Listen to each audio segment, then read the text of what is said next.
इस देश के अंदर चुनाव खेलना बंद हो। प्रगति बिना उद्योग के नहीं हो सकती।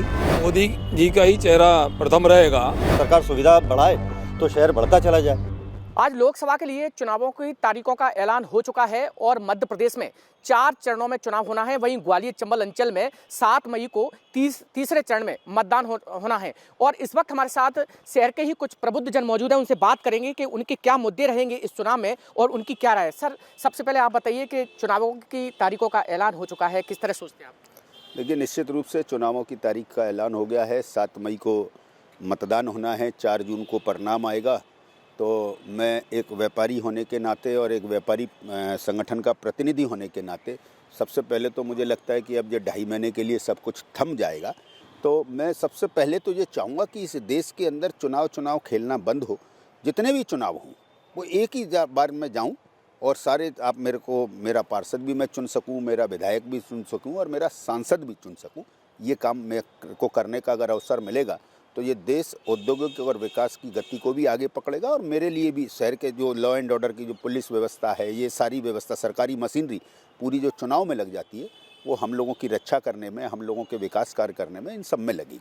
सर, जब चुनाव आता है तो मुद्दे काफ़ी अहम हो जाते हैं। अब की बार कौन कौन से मुद्दे हैं? नहीं, मुद्दे तो सबसे बड़ा मुद्दा तो हम अपने ग्वालियर क्षेत्र की अगर बात करें तो हम यहाँ पर उद्योग नीति में औद्योगिक रूप से बहुत ज़्यादा पीछे हैं। तो यहाँ पर हमको पिछले कुछ वर्षों से ऐसे सांसद नहीं मिल पाए हैं कि जो हमारे ग्वालियर के विकास में सहयोग कर पाए हों। तो मेरा तो एक यही कहना रहेगा कि हमारा जो भी जनप्रतिनिधि बने वो हमारे ग्वालियर के विकास पर बहुत सोचे। और हमारा ग्वालियर जो पिछड़ता जा रहा है, एक समय में ग्वालियर औद्योगिक घराना हुआ करता था जिसमें वो पिछड़ चुका है, वो उसके लिए काम करना बहुत ज़रूरी है। बिल्कुल, तो विकास काफ़ी अहम मुद्दा है और भी हमारे साथ कुछ युवा भी मौजूद हैं, उनसे बात करेंगे। आप बताइए कि कौन कौन से मुद्दे रहेंगे अब की बार इस चुनाव में? चुनाव को लेकर ये मुद्दे रहेंगे कि जो भी लोकसभा में जो पिछले काम रुके हुए हैं, जो आएंगे नहीं अड़ पा रहे हैं, उनको आएंगे लेकर मुद्दे चलें। सर, आप भी बताइए कौन कौन से मुद्दे हैं जिनको लेकर आप वोट डालेंगे? व्यापारी का एक ही मुद्दा है कि प्रगति होनी चाहिए और प्रगति बिना उद्योग के नहीं हो सकती। उसके लिए जो सांसद प्रयास करके आएगा वही ज़्यादा फ़ायदे में रहेगा। जो ये कहेगा सांसद कि हाँ मैं उद्योग को बढ़ावा दूंगा, वही उसके लिए ही ये प्लस पॉइंट है। उसको उद्योग बढ़ाना पड़ेगा, उसी में ही देश की ही वृद्धि है और उसी में अपने शहर की भी वृद्धि है। तो और भी इस वक्त हमारे साथ शहर के कुछ लोग मौजूद हैं। आप बताइए सर कि लोकसभा के चुनावों की तारीखों का ऐलान हो चुका है। 7 मई को यहाँ ग्वालियर चंबल अंचल में वोट डालने हैं। कौन से मुद्दे हैं जिनको लेकर आप वोट डालेंगे? नहीं, मेन मुद्दा तो व्यापारिक है ही नहीं। इसके लिए पर्यटक को भी बढ़ाना देना चाहिए। इससे यहाँ पर्यटक आए तो उससे भी विकास बहुत बढ़ता है। तो स्मार्ट सिटी के तहत जो काम हो रहे हैं बहुत बढ़िया और उनको आगे गति देनी चाहिए।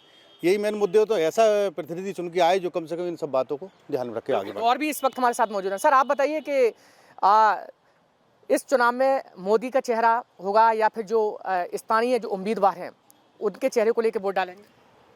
मैं समझता हूँ जहाँ तक है कि मोदी जी का ही चेहरा प्रथम रहेगा। स्थानीय उसका प्रभाव जो स्थिति में जिन व्यक्तियों को दिया गया है उनका प्रभाव नहीं रहेगा जितना। बिल्कुल, तो मोदी को देखकर, जो मोदी जी के चेहरे को देखकर ही वोट डालने की बात करें। और भी इस वक्त हमारे साथ मौजूद हैं। सर, कौन कौन से मुद्दे हैं अब की बार जो आप वोट डालेंगे जब ये सोचेंगे कि नहीं ये शहर का और विकास को लेकर ये मुद्दा अहम है? शहर का विकास होना चाहिए। एक्चुअली शहर का जिस हिसाब से विस्तार हो रहा है वो बहुत स्लो है, बहुत सीमित दायरे में है। शहर का विस्तार काफ़ी तेज़ी से होना चाहिए। देखो इंदौर, देखो आप इंदौर कितनी तेज़ी से चारों तरफ से फैलता जा रहा है और ग्वालियर इतना मतलब कि वो वहीं के वहीं पर ही है। लोग फैलना ही नहीं चाहते, कहीं सरकारी वो सुविधाएं नहीं है। सरकार सुविधा बढ़ाए तो शहर बढ़ता चला जाए। अगर सरकार देखेगी तो ज़रूर होगा। जितने भी लोग आ रहे हैं वो कम से कम ये तो देखें कि शहर बढ़ रहा है कि नहीं बढ़ रहा। उतनी तेज़ी से बढ़ ही नहीं पा रहा, विस्तार उतनी तेज़ी से हो ही नहीं रहा। बस ज़मीनें बिक रही हैं और वहीं के वहीं हो जाता है सब कुछ। तो बिल्कुल देखिए, कई अहम मुद्दे थे जिनको लेकर जो ग्वालियर चंबल अंचल की जनता है वो वोट डालेगी, चाहे वो विकास की बात हो या फिर उद्योग की बात हो। तमाम ऐसे मुद्दे हैं, उनको ही लेकर अब की बार वोट किया जाएगा। कैमरामैन संजय चंदेल के साथ अनिल गौर, विस्तार न्यूज।